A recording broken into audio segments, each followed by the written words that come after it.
दोस्तों स्वागत है आपका बिहार न्यूज में। दोस्तों मैं हूं फिर दोस्त गनी और आप देख रहे हैं केडीबी लाइव। दोस्तों आज हो चुका है 5 अगस्त 2022। तो आज की बिहार की टॉप न्यूज़ लेकर आए हैं आपके लिए। दोस्तों वीडियो स्टार्ट करने से पहले आपसे एक रिक्वेस्ट है, नए आए हैं अगर आप इस चैनल पर तो फिर इस चैनल को सब्सक्राइब करके बेल आइकन को प्रेस कर दीजिए और साथ में वीडियो को लाइक कर दीजिए, अपने दोस्तों के साथ शेयर भी कीजिए। तो चलिए दोस्तों स्टार्ट करते हैं आज की पूरे बिहार की टॉप न्यूज़। दोस्तों बिहार न्यूज में आज सबसे पहले बात करते हैं कि बिहार की कई नदियां खतरे के निशान से ऊपर बहने के कारण बिहार के उत्तरी जिलों में बाढ़ का खतरा मंडराने लगा है। जल संसाधन विभाग ने ये जानकारी दी है, जहां उसने बताया है कि नेपाल और सीमा से सटे बिहार के कुछ हिस्सों में भारी बारिश होने के बाद पिछले कुछ दिनों में कोसी, कमला बलान एवं बागमती नदियों में जलस्तर बढ़ गया है। ये तीनों नदियां शिवहर, सीतामढ़ी, मुजफ्फरपुर, दरभंगा, सुपौल, मधुबनी, खगड़िया और पूर्णिया जैसे जिलों में खतरे के निशान से ऊपर बह रही है। दोस्तों बात करते हैं कि बिहार में रहने वाले लोगों के लिए बड़ी खबर सामने आ रही है।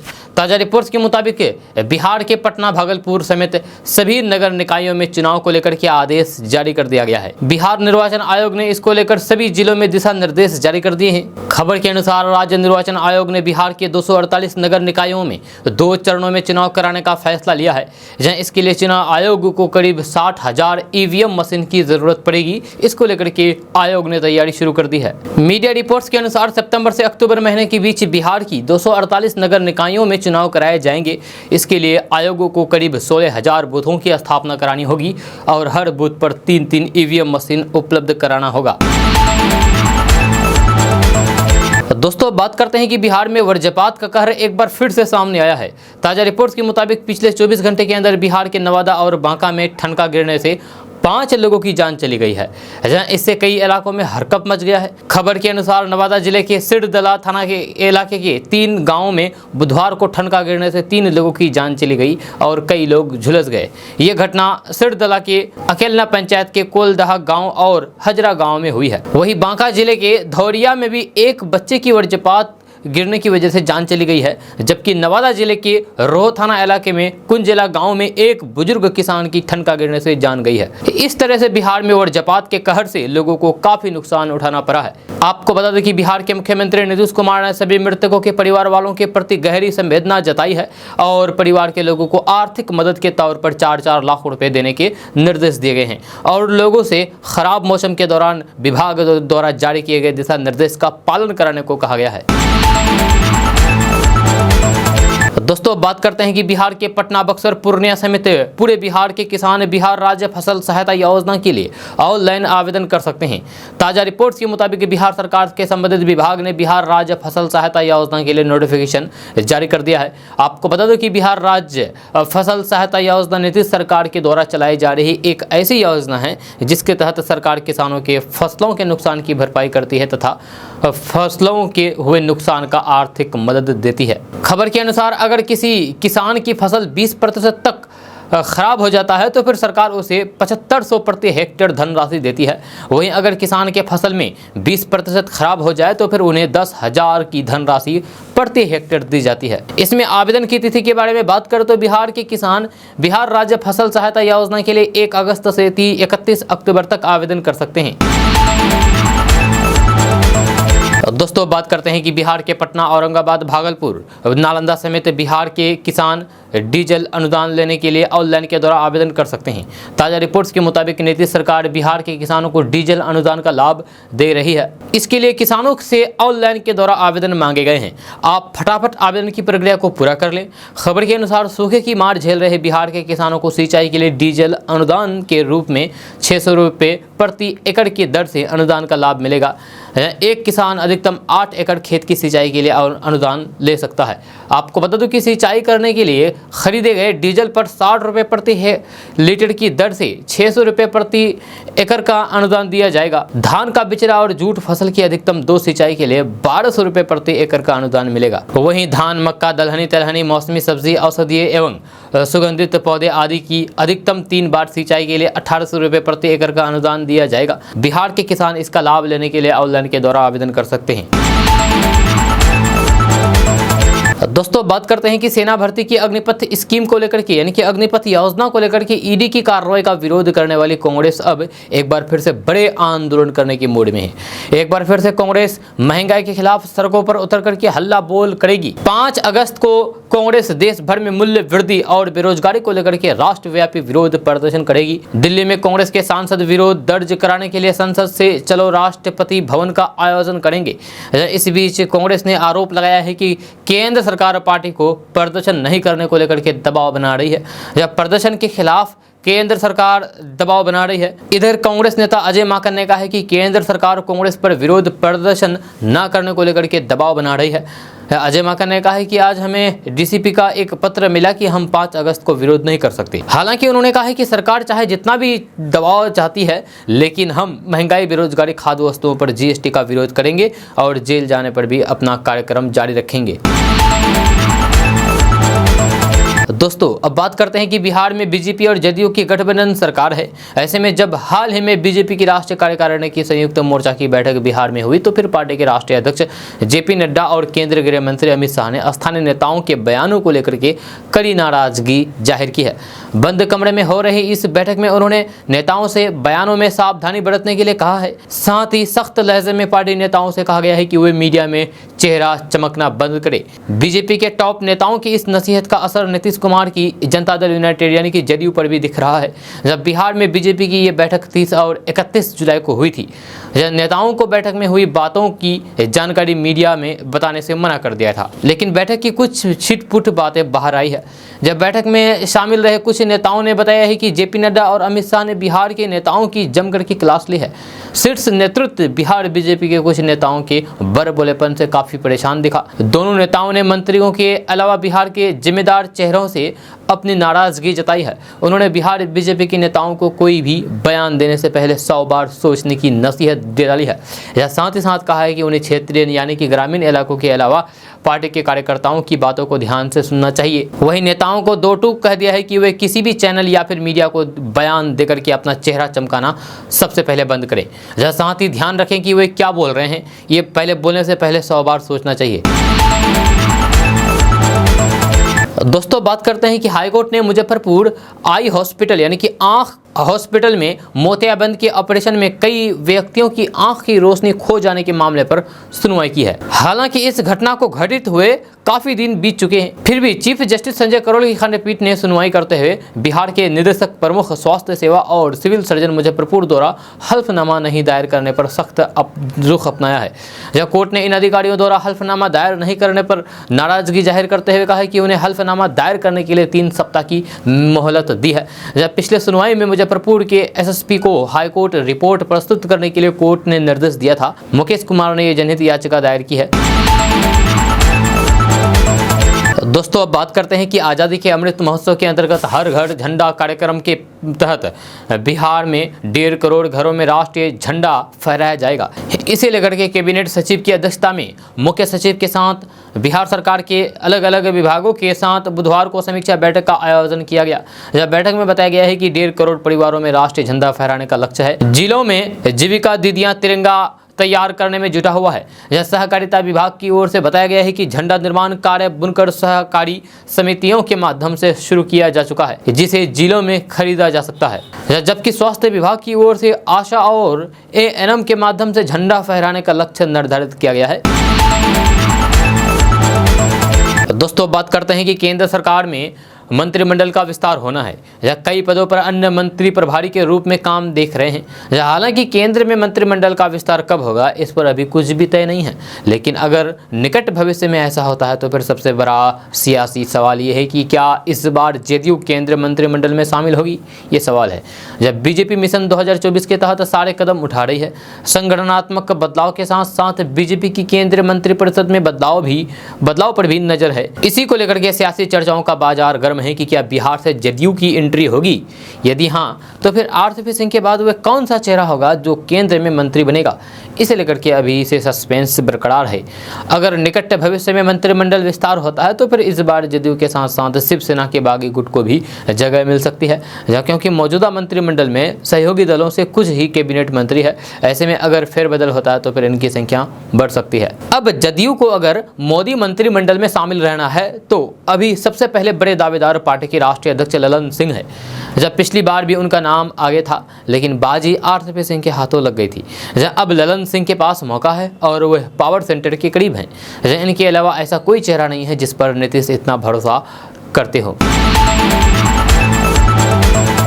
दोस्तों, बात करते हैं कि बिहार के मुख्यमंत्री नीतीश कुमार ने अधिकारियों को गंगा नदी के बढ़ते जलस्तर को ध्यान में रखते हुए पूरी तरीके से अलर्ट रहने और सारी तैयारी पूरी करने का निर्देश दिया है। मुख्यमंत्री नीतीश कुमार ने गंगा नदी के बढ़ते जलस्तर का जायजा लेने के बाद अधिकारियों को निर्देश देते हुए कहा है कि गंगा नदी के किनारे वाले जिलों में बढ़ते जलस्तर को ध्यान में रखते हुए पूरी तरीके से अलर्ट रहें और सारी तैयारियां पूरी रखें। अधिकारियों ने उन्हें बताया है कि गंडक नदी में पानी का दबाव बढ़ने से भी गंगा नदी के जलस्तर में वृद्धि हुई है। मुख्यमंत्री नीतीश कुमार ने सड़क मार्ग से पटना के आसपास गंगा नदी के बढ़ते जलस्तर का जायजा लिया है, जहां वह अटल पथ होते हुए जेपी सेतु तक गए, जब फिर वहां से वापस गंगा पथ पर गंगा के जलस्तर का आकलन किया।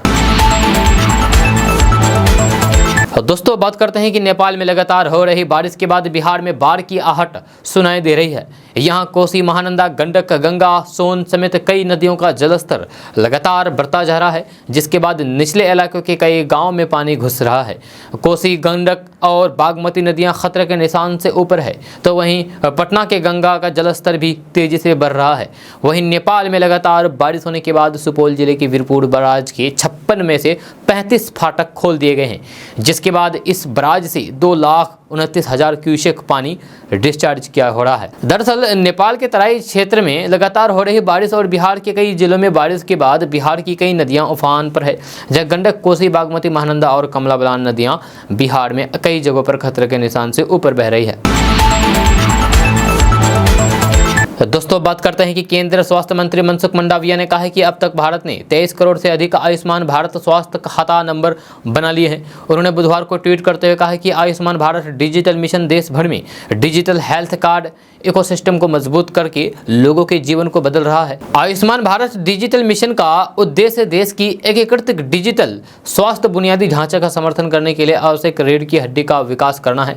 ये डिजिटल राजमार्गों के माध्यम से हेल्थ केयर परिस्थितियां तंत्र के अलग अलग हितधारकों के बीच मौजूदा अंतर को खत्म करेगा। ये बातें केंद्रीय स्वास्थ्य मंत्री मनसुख मंडाविया ने कही है। दोस्तों, बात करते हैं कि बिहार पकड़ुआ विवाह को लेकर के अक्सर चर्चा में रहता है, लेकिन इन दिनों बिहार के अंदर एक नया ट्रेंड देखने को मिल रहा है।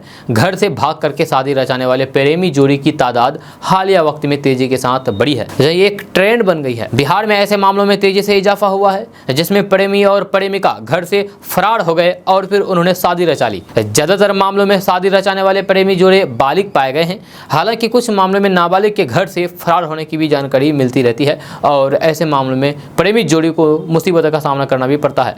लेकिन बालिग हुए लड़का और लड़की अगर घर से भाग करके शादी करते हैं तो फिर परिवार वाले भी ज्यादा कुछ नहीं कर पाते हैं, क्योंकि जब लड़का लड़की राजी तो फिर क्या करेगा काजी, वही कहावत है। घर से भाग करके शादी करने वाले प्रेमी जोड़ी के मामले में पटना सबसे टॉप पर है। जब पटना में पिछले कुछ महीनों के अंदर 5 दर्जन से ज्यादा ऐसे मामले सामने आए हैं जिसमें लड़का और लड़की घर से भाग गए और उन्होंने शादी कर ली भाग करके। जब पटना के अलग अलग थानों में दर्ज मामलों में जो जानकारी मिली है उसके मुताबिक राजधानी पटना के कोतवाली थाने में ही पिछले 1 महीने के अंदर 5 ऐसे मामले सामने आ चुके हैं। बिहार में घर से फरार होकर के शादी करने के बढ़ते ट्रेंड को लेकर के जानकारों की अपनी अपनी राय है। इनके मुताबिक हाल के वक्त में कोरोना का हाल की वजह से युवाओं ने ज्यादातर वक्त घर में बिताया। इसी दौरान सोशल मीडिया पर युवा एक दूसरे के करीब भी आए और OTT प्लेटफॉर्म पर वेब सीरीज देखने का ट्रेंड बढ़ा, जहां ऐसे वेब सीरीज भी प्रेमी जोड़ों को घर से फरार होने में बड़ा कारण साबित हो रहा है। आपको आपको बता दूं कि एक दौर था जब प्रेम होने के बावजूद भी, यानी कि प्यार होने के बावजूद भी लड़का और लड़की घर से फरार होकर के अपनी दुनिया बसाने का साहस नहीं जुटा पाते थे। लेकिन आज बदलते दौर में परिवार पीछे छूट रहे हैं और प्रेमिका घर से फरार होकर के शादी कर रहे हैं। मनोवैज्ञानिकों की राय में समाज में आए बदलाव का ये नतीजा है कि अब माता पिता की फिक्र भी युवा ज़्यादा नहीं करते हैं। माता पिता कहीं और जाए, अपना बस काम होना चाहिए। वे माता पिता जो 18-20 साल बचपन से पाला पोसा, बड़ा किया, खिलाया पिलाया, और वही माँ बाप को आजकल के युवा भूल जा रहे हैं और अपनी एक अलग नई दुनिया बसाने के लिए प्रेमी जोड़ा घर से फरार हो जा रहे हैं। दोस्तों, बात करते हैं कि बिहार में रहने वाले लोगों के लिए बड़ी खबर सामने आ रही है। ताज़ा रिपोर्ट्स के मुताबिक बिहार के पटना, भागलपुर, गया समेत कई जिलों में बारिश और वज्रपात का अलर्ट जारी किया है। आज इन जिलों में कुछ स्थानों पर गरज के साथ मध्यम स्तर की बारिश हो सकती है। मौसम विभाग ने अगले 24 घंटे के भीतर बिहार में बारिश संबंधित गतिविधियों में बढ़ोतरी होने की आशंका जताई है। साथ ही साथ खराब मौसम के दौरान लोगों से घर में रहने की भी अपील की है, ताकि वज्रपात से किसी तरीके का कोई भी नुकसान ना हो। आपको बता दें कि बिहार के पटना, भागलपुर, गया के साथ रोहतास, कैमूर, किशनगंज, अररिया, पूर्णिया, कटिहार, औरंगाबाद जिलों में बारिश होने की पूरी संभावना है। मौसम वैज्ञानिकों की माने तो अगले 2-3 दिनों के भीतर बिहार के सभी जिलों में, सभी हिस्सों में मानसून सक्रिय हो जाएगा, जिसके बाद बिहार में अच्छी खासी बारिश की संभावना है। इससे बिहार के किसानों को सूखे से छुटकारा मिलेगा और धान रोपने में आसानी होगी। दोस्तों, बात करते हैं कि बिहार के स्वास्थ्य मंत्री मंगल पांडे ने कहा है कि विभाग में खाली पड़े पदों को भरने की प्रक्रिया निरंतर जारी है और इसी मुहिम के तहत अलग अलग विभागों में पिछले दिनों 9,322 कर्मियों का चयन हुआ है। बिहार के स्वास्थ्य मंत्री मंगल पांडे ने कहा है कि इन कर्मियों के चयन से बिहार के ग्रामीण और सुदूर क्षेत्र में लोगों को सुगमता के साथ घर के नजदीक ही बेहतर स्वास्थ्य सुविधाएं मिलेगी और आर्थिक बोझ से भी निजात मिलेगा। उन्होंने बताया है कि काउंसलर के 579 और एएनएम के 85 से 17 पदों पर चयन किया गया है। मंगल पांडे ने कहा है कि एएनएम की नियुक्ति के बाद ग्रामीण क्षेत्रों में लोगों को समुचित इलाज की सुविधा मिलेगी। साथ ही ग्रामीण क्षेत्रों में स्थित स्वास्थ्य उपकेंद्रों पर भी स्वास्थ्य सुविधाएं सुदृढ़ होगी। दोस्तों, बात करते हैं कि बिहार के मुजफ्फरपुर, दरभंगा, सीतामढ़ी के 20 ठिकानों पर जर्दा और पान मसाले की 3 कारोबारियों पर आयकर विभाग द्वारा बुधवार को छापेमारी की गई थी। इस छापेमारी में 1 करोड़ 33 लाख रुपए जब्त किए गए थे। उम्मीद जताई जा रही है कि आज शुक्रवार को भी ये छापेमारी जारी रह सकती है। आयकर विभाग के द्वारा जर्दा कारोबारियों के दुकान, गोदाम और घर पर छापेमारी की गई। मिल रही जानकारी के अनुसार तीनों कारोबारियों के यहाँ से कई कागजात भी जब्त किए गए हैं। इनमें सबसे ज़्यादा कच्चा बिल बरामद हुआ है। कहीं ना कहीं इन कारोबारियों के द्वारा टैक्स बचाने को लेकर के कच्चे बिल पर ही कारोबार किया जा रहा था। इन ठिकानों पर करोड़ों रुपए के लेन देन के कच्चे बिल मिले हैं। आपको बता दूं कि कई ब्रांडेड पान मसाला के उत्तर बिहार का CNF रखने वाले ग्रीन केसरी के मुजफ्फरपुर, सीतामढ़ी में स्थित ठिकानों पर छापेमारी की गई है। दोस्तों, बात करते हैं कि सुशासन राज में अपराधी नहीं बल्कि थानेदार ही रंगदारी वसूल रहे हैं। वर्दी वाले गुंडे इलाके में पैसे वालों की पहचान करके पकड़ रहे हैं, फिर फिरौती की वसूली की जा रही है। तब और अब में अंतर सिर्फ इतना है कि पहले बिना वर्दी वाले अपराधी फिरौती वसूल रहे थे, अब वर्दी वाली अपराधी फिरौती वसूल रहे हैं। जहाँ अपराधी पहले गुप्त ठिकानों पर छुपाते थे, अब थाने के किसी बड़े ही कमरे में बंद कर रखा जाता है। जब पहले अपराधियों के डर से लोग फिरौती देने के बाद भी मुंह बंद रखते थे, अब पुलिस वालों को फिरौती देने के बाद भी डर से मुंह बंद रखने में भलाई समझते हैं। जब बहुत कम ऐसे मामले हैं जिनका खुलासा हो पाता है। मोतिहारी में एक ऐसे ही मामला का खुलासा हुआ है, जहां एक थानेदार ने एक शख्स से 9,50,000 रुपए की फिरौती वसूली है। जब मामले की जानकारी एसपी तक पहुंची है, इसके बाद जांच बढ़ाई गई। एसपी ने कहा है कि जांच रिपोर्ट आने के बाद अगर पुलिस अधिकारी दोषी पाए गए तो फिर कार्रवाई हर हाल में होगी। मामला बिहार के पूर्वी चंपारण जिले की है, जहां पकड़ी ओपी के थाना प्रभारी विक्रांत सिंह और जमादार बीडी सिंह पर 9,50,000 रुपए फिरौती वसूलने के गंभीर आरोप लगे हैं। दोस्तों, बात करते हैं कि बिहार के वैशाली में हुए सड़क हादसे में मौत पर मुख्यमंत्री नीतीश कुमार ने गहरी शोक संवेदना जताई है। जहां नीतीश कुमार ने हादसे में मृत व्यक्तियों के परिवार वालों को तुरंत 4 लाख रुपए अनुदान देने का निर्देश दिया है। मुख्यमंत्री नीतीश कुमार ने इस हादसे में घायल लोगों के समुचित इलाज का निर्देश दिया है और उनके शीघ्र स्वस्थ होने की कामना की है। दरअसल वैशाली जिले में बुधवार को एक तेज रफ्तार ट्रक सड़क किनारे में स्थित एक ढाबे में घुस गया, जिससे 5 लोगों की जान चली गई, जबकि 7 अन्य लोग घायल हो गए। दोस्तों, क्या आपको मालूम है कि आखिर छठ 2022 कब है? अगर नहीं मालूम है तो फिर चलिए अभी हम आपको बता रहे हैं कि छठ 2022 कब पड़ रहा है। तो उत्तर भारत में खास तौर पर बिहार झारखंड में छठ पर्व बहुत हर्ष और उल्लास के साथ मनाया जाता है। इस साल इस पर्व पर देश के किसी भी कोने में रह रहे बिहार के लोग गांव जरूर लौटे हैं। छठ पर्व के शुभ मुहूर्त के बारे में बात करें तो 30 अक्टूबर संध्या अधर्य यानी कि सूर्यास्त का समय शाम 5:37 है। 31 अक्टूबर सूर्योदय का समय सुबह 6:31 पर है। छठ पूजा की प्रमुख तारीख के बारे में बात करें तो 28 अक्टूबर 2022 शुक्रवार नहाय खाए से छठ पूजा शुरू होगी, जो 29 अक्टूबर 2022 शनिवार खरना, 30 अक्टूबर 2022 रविवार छठ पूजा डूबते सूर्य को अधड़े देना, 31 अक्टूबर 2022 सोमवार उगते सूर्य को अधड़े छठ पूजा का समय पारण का दिन होता है। जब नहाय खाए के साथ ही छठ पूजा का प्रारंभ हो जाता है। छठ पूजा के दूसरे दिन को खरना के नाम से जानते हैं, या खरना को लोहंगा भी कहा जाता है। इस दिन से व्रत शुरू होता है और रात में खीर खा करके फिर 36 घंटे का कठिन निर्जला व्रत रखा जाता है। जब खरना के दिन छठ पूजा का प्रसाद बनाया जाता है।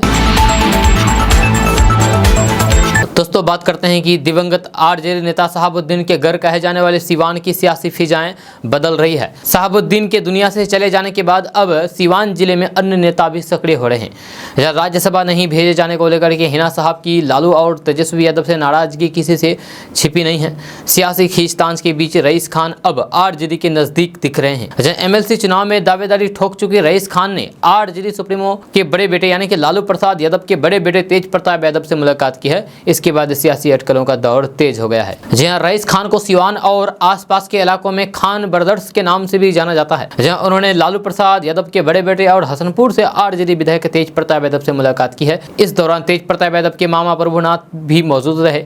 बताया जाता है कि मुलाकात की तस्वीर रईस खान के समर्थकों ने जारी की है। इस मुलाकात के बाद ये चर्चा हो पाई है कि क्या रईस खान लालू प्रसाद यादव की पार्टी का दामन थामेंगे। शहाबुद्दीन की दुनिया से चले जाने के बाद ये कयास लगाए जा रहे थे कि आरजेडी की तरफ से उनकी पत्नी हिना साहब को राज्यसभा भेजा जा सकता है। पार्टी का उम्मीदवार बनने को लेकर के पटना में राज्यसभा चुनाव से पहले हिना साहब के समर्थकों ने पोस्टरबाजी की थी, लेकिन पार्टी की तरफ से इस पर नोटिस नहीं लिया गया। लिहाजा सिवान में शहाबुद्दीन समर्थकों ने नारेबाजी की थी। हिना साहब ने भी राज्यसभा नहीं जाने के बाद अपनी नाराजगी जताई थी। उन्होंने कहा था कि वे फिलहाल किसी पार्टी में नहीं हैं। दोस्तों, बात करते हैं कि महंगी होती ब्रांडेड कंपनियों की दवाओं के कारण प्रधानमंत्री जन औषधि केंद्र की दवाओं की बिक्री बढ़ गई है। बीते 1.5 साल में पटना जिले में जन औषधि केंद्रों के कारोबार में 90% से भी अधिक इजाफा हुआ है। पीएम जन औषधि एवं औषधि नियंत्रण प्रशासन की रिपोर्ट के अनुसार जिले में हर माह अब 95 लाख का कारोबार हो रहा है, जबकि 1.5 साल पहले ये आंकड़ा करीब 50 लाख रुपए से भी कम था। वही जानकारों की माने तो पिछले 1 साल में ब्रांडेड दवाओं की कीमतों में 3 से 4 बार इजाफा किया गया है। डॉक्टर्स का कहना है कि सस्ती होने के बावजूद भी जेनेरिक दवाओं के असर में कोई अंतर नहीं होता है। दोस्तों, बात करते हैं कि बिहार के पूर्णिया जिले में कल देर रात भीषण सड़क हादसे में 2 लोगों की जान चली गई। पूर्णिया जिले के कस्बा में 4 लेन हाईवे किनारे खड़ी एक बस को तेज रफ्तार ट्रक ने टक्कर मार दी। हादसे में बस सवार 2 लोगों की मौके पर ही जान चली गई। ये बस दरभंगा से पश्चिम बंगाल के सिलीगुड़ी जा रही थी। हादसे के बाद मौके पर कोहरा मच गया। करीब आधा दर्जन लोगों को गंभीर चोटें आई है और घायलों को अस्पताल ले जाया गया है। तो दोस्तों, बात करते हैं कि बिहार से इस वक्त की बड़ी खबर सामने आ रही है, जहां गोपालगंज में कांवड़ियों से भरी एक बस ने सड़क पर खड़े ट्रक में जोरदार टक्कर मार दी। इस भीषण सड़क हादसे में 40 से ज़्यादा कांवड़िया घायल हो गए हैं। वहीं 7 से ज़्यादा कांवड़ियों की हालात गंभीर बताई जा रही है। मौके पर पहुंचे आला अधिकारियों ने घायलों को तुरंत अस्पताल में भर्ती कराया है। इस हादसे की जो तस्वीरें सामने आई है उसमें बस का अगला हिस्सा पूरी तरीके से क्षतिग्रस्त हो गया है।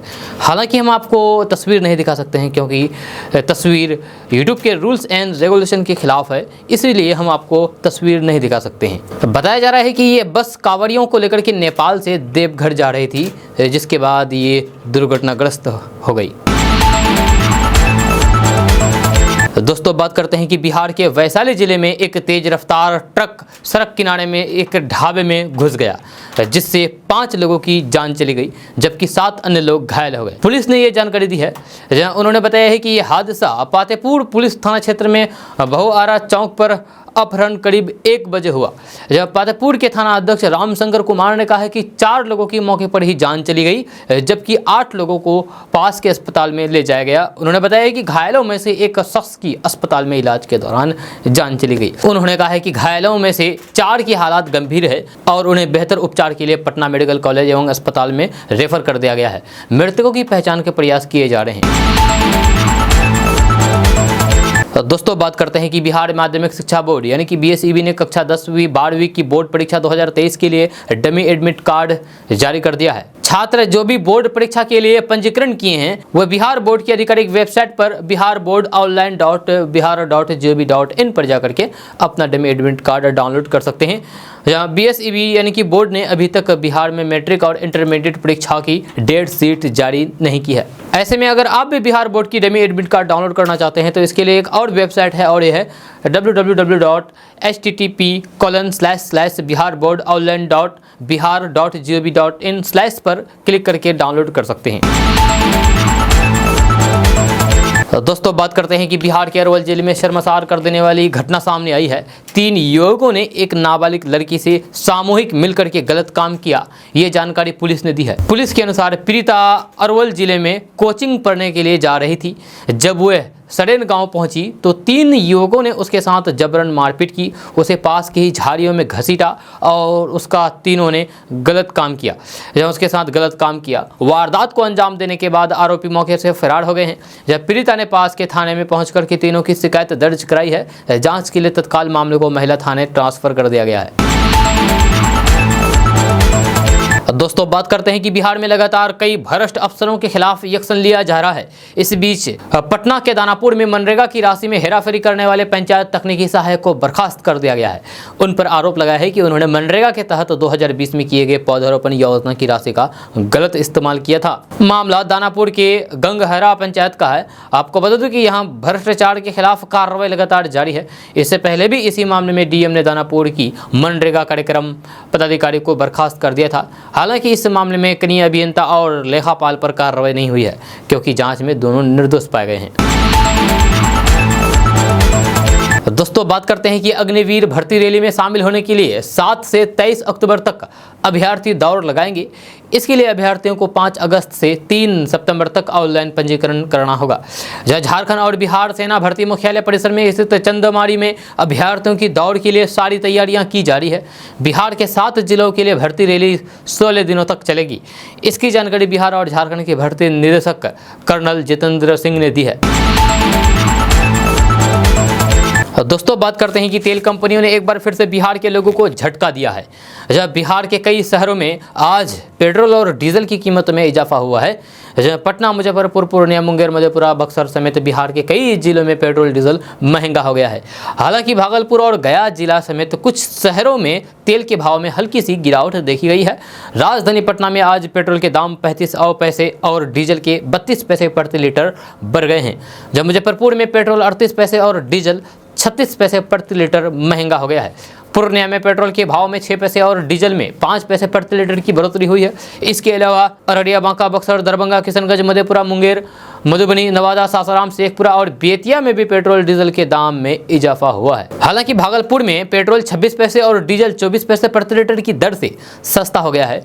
इसी तरीके से गया में भी पेट्रोल डीजल के दाम में 21 पैसे प्रति लीटर कम हुए हैं। इसके अलावा औरंगाबाद, मोतिहारी, गोपालगंज, भभुआ, सहरसा, छपरा और सीतामढ़ी में भी तेल की रेट घटे हैं। जब वहीं बेगूसराय, आरा, जमुई, खगड़िया, लखीसराय, सिवान और सुपौल में पेट्रोल डीजल के दाम स्थिर है, यानी कि जहां का वहीं है।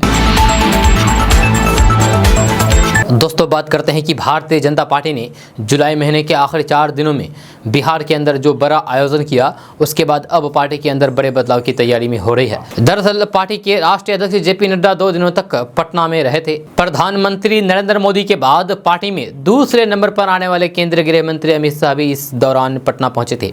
इन दोनों नेताओं ने अलग अलग स्तर पर संगठन को लेकर के महत्वपूर्ण बैठक की। हालांकि अमित शाह का दौरा पार्टी के अंदरूनी बैठकों के लिहाज से मीडिया को लेकर के ओपन नहीं था। दोस्तों बात करते हैं कि पटना हाईकोर्ट ने सृजन घोटाले को लेकर के सीबीआई निदेशक को अहम आदेश दिए हैं। पटना हाईकोर्ट ने बिहार के बहुचर्चित सृजन घोटाले को लेकर के सीबीआई के निदेशक को इस मामले की जल्द जांच करने के लिए एसआईटी बनाने के लिए कहा है। साथ ही पटना हाईकोर्ट ने सीबीआई को मामले में अब तक हुई जाँच पर स्टेटस रिपोर्ट 3 सप्ताह में दाखिल करने के लिए कहा है। दरअसल बुधवार को पटना हाईकोर्ट में सृजन मामले में सुनवाई हुई। सुनवाई के दौरान हाईकोर्ट की बेंच ने सृजन घोटाले की विस्तार से जानकारी ली।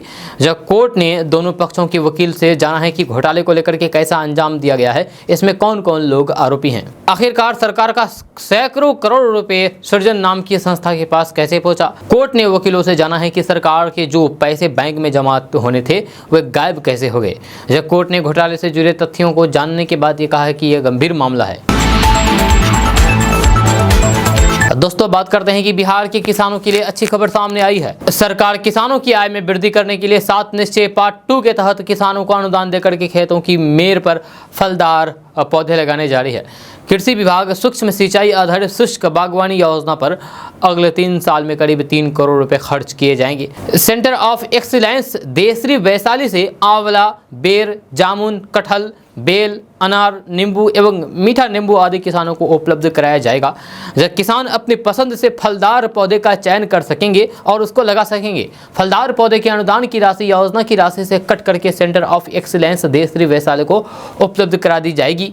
योजना का मूल उद्देश्य फलों का क्षेत्र विस्तार करते हुए वैसे फलदार पौधे जो सामान्यतः कम मात्रा में बिहार में लगाए जाते हैं उसे आम लोगों को उपलब्ध कराना है। तो दोस्तों बात करते हैं कि बीपीएससी की 66वीं संयुक्त प्रतियोगिता परीक्षा में वैशाली के सुधीर कुमार टॉपर हुए हैं, जबकि महिला में औरंगाबाद की मोनिका प्रथम स्थान पर आई है। आयोग ने परीक्षा परिणाम जारी कर दिया है। इस साल कुल 685 अभ्यर्थियों को सफल घोषित किया गया है। परीक्षा परिणाम के बाद सफल अभ्यर्थी अपने उनके परिजन सोशल मीडिया पर जानकारी शेयर करते हैं और उन्हें हर तरफ से बधाई और शुभकामनाएं मिल रही है। आपको बता दूं कि मुख्य परीक्षा के बाद 1838 अभ्यर्थियों को बुलाया गया था, जिसमें से कुल 1768 अभ्यर्थी शामिल हुए थे। दोस्तों बात करते हैं कि भारतीय जनता पार्टी के नेता सुब्रमण्यम स्वामी ने एक न्यूज़ चैनल से बातचीत करने के दौरान इंटरव्यू में कहा कि मैं नेहरू गांधी परिवार के पीछे नहीं पड़ा हूं। राजीव गांधी मेरे बहुत अच्छे दोस्त थे। इंदिरा गांधी से मेरी नाराजगी इमरजेंसी को लेकर हुई थी। कांग्रेस अध्यक्ष सोनिया गांधी के बारे में स्वामी ने कहा कि सोनिया गांधी से पहले मैंने दोस्ती करने की कोशिश की क्योंकि वे राजीव की पत्नी थी, लेकिन इनके कामों की वजह से मुझे मोर्चा खोलना पड़ा। नेशनल हेराल्ड केस के मामले में सुब्रमण्यम स्वामी ने कहा कि राहुल और सोनिया गांधी को तो आजीवन कारावास होगी। दोस्तों बात करते हैं कि शादीशुदा होने के बावजूद भी अपने साथ में काम करने वाले कर्मी से बिहार पुलिस में काम करने वाली एक महिला को प्यार हो गया। वह उसके लिए अपने पति को छोड़ने को भी तैयार थी, लेकिन दोस्त से प्रेमी बने कर्मी ने उसे अपनाने को तैयार नहीं था। जहां उसने शादी से इनकार कर दिया। जब प्रेमी से मिले धोखे से महिला सिपाही को इतना परेशान कर दिया कि उसने जान देने की ठान ली और सल्फास की गोलियां खा ली। जब महिला को उसके पति ने इलाज के लिए अस्पताल में भर्ती कराया है, जहां उसकी हालात चिंताजनक बताई गई है। ये घटना शेखपुरा जिले की है, जहां महिला थाना में पोस्टेड 28 वर्षीय प्रिया कुमारी की शादी सुनील कुमार सुमन से हुई थी, लेकिन शादीशुदा प्रिया की नजदीकियां मुंगेर जिला में पोस्टेड नीतीश कुमार से चल रही थी। वह उससे शादी करना चाह रही थी। मंगलवार की शाम प्रिया ड्यूटी से लौटी तो अपने प्रेमी पर शादी करने का दबाव बनाने लगी, लेकिन प्रेमी ने उससे शादी करने से साफ इनकार कर दिया। प्रेमी के इनकार करने पर प्रिया को इतना परेशान कर दिया कि उसने अपनी जिंदगी खत्म करने का फैसला कर लिया और अपने फ्लैट का दरवाजा बंद करके सल्फास की गोलियां का सेवन कर लिया। जब प्रिया के चिल्लाने का आवाज आई तो फिर अन्य पुलिसकर्मी पहुंचे और इलाज के लिए उसे सदर अस्पताल लाया गया, जहां उसका इलाज किया जा रहा है, लेकिन हालात चिंताजनक है, नाजुक है। बताया जाता है कि प्रिया का पति सुनील कुमार झारखंड पुलिस में है और फिलहाल देवघर जिला में पोस्टेड है। वह पत्नी से मिलने के लिए बाबा धाम का प्रसाद लेकर के शेखपुरा आ ही रहा था कि रास्ते में ही उसे पत्नी के जहर खाने की जानकारी मिली, जिसके बाद भागा भागा अस्पताल पहुंचा। फिलहाल पुलिस इस पूरे मामले की जांच में जुटी हुई है। आपको बता दूं कि महिला पुलिसकर्मी अपने पति से तलाक लेना चाहती थी और अपने प्रेमी से शादी करना चाहती थी, लेकिन अभी उसके पति ने ही उसको अस्पताल में भर्ती कराया है और इलाज करवा रहे हैं। दोस्तों बात करते हैं कि आरजेडी का अगला नया प्रदेश अध्यक्ष कौन होगा। ये कई मायनों में पार्टी के लिए बेहद महत्वपूर्ण है। आरजेडी के प्रदेश अध्यक्ष का चुनाव 21 सितंबर को होना है। वहीं आरजेडी के सांगठनिक चुनाव की प्रक्रिया 16 अगस्त से शुरू होगी। ऐसे में बड़ा सवाल यह है कि पार्टी का अगला प्रदेश अध्यक्ष किसे बनाया जाएगा, कौन होगा आरजेडी का बादशाह। दरअसल आरजेडी के अगले प्रदेश अध्यक्ष के चुनाव के साथ पार्टी के भविष्य की रणनीति और संगठन की मजबूती का दारोमदार जुड़ा है। जब मौजूदा प्रदेश अध्यक्ष जगदानंद सिंह का कार्यकाल समाप्त हो रहा है, सूत्रों का कहना है कि पार्टी में उनके स्थान पर किसे जगह दी जाए, इसे लेकर के शीर्ष नेतृत्व ने अभी से ही माथापच्ची शुरू कर दी है। जगदानंद सिंह आरजेडी के उन वरिष्ठ नेताओं में शामिल है जो लालू यादव के साथ राजनीति में आए थे। जब वहीं अब आरजेडी में लालू प्रसाद यादव भले ही पार्टी सुप्रीमो हो, लेकिन तेजस्वी यादव अब पार्टी में महत्वपूर्ण निर्णय लेने में अहम भूमिका निभाने लगे हैं। तेजस्वी की कोशिश आरजेडी की छवि को बदलने और फिर उसे हर वर्ग के दल के रूप में स्वीकार्यता दिलाने की रही है।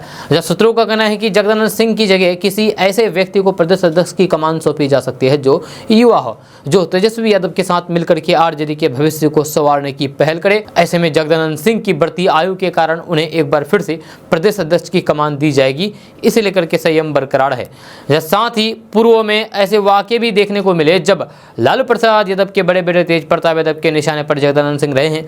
जब कुछ महीने पहले हुए बिहार विधान परिषद के चुनाव में तेजस्वी यादव ने बड़ी संख्या में सवर्ण समुदाय के लोगों को उम्मीदवार बनाया था। माना जा रहा है कि तेजस्वी का ये निर्णय आरजेडी की परंपरागत MY यानी कि मुस्लिम यादव छवि को बदलने की पहल थी। दोस्तों आज का न्यूज़ बस यहाँ तक। कैसा लगा जरूर अपना सुझाव दीजिएगा नीचे कमेंट बॉक्स में कमेंट करके। अगर आप नए आए हैं इस चैनल पर तो चैनल को सब्सक्राइब करके बेल आइकन को प्रेस कर दीजिए और साथ में वीडियो को लाइक कर दीजिए, अपने दोस्तों के साथ शेयर भी कीजिए। तो मिलते हैं नेक्स्ट वीडियो में, तब तक के लिए जय हिंद जय बिहार।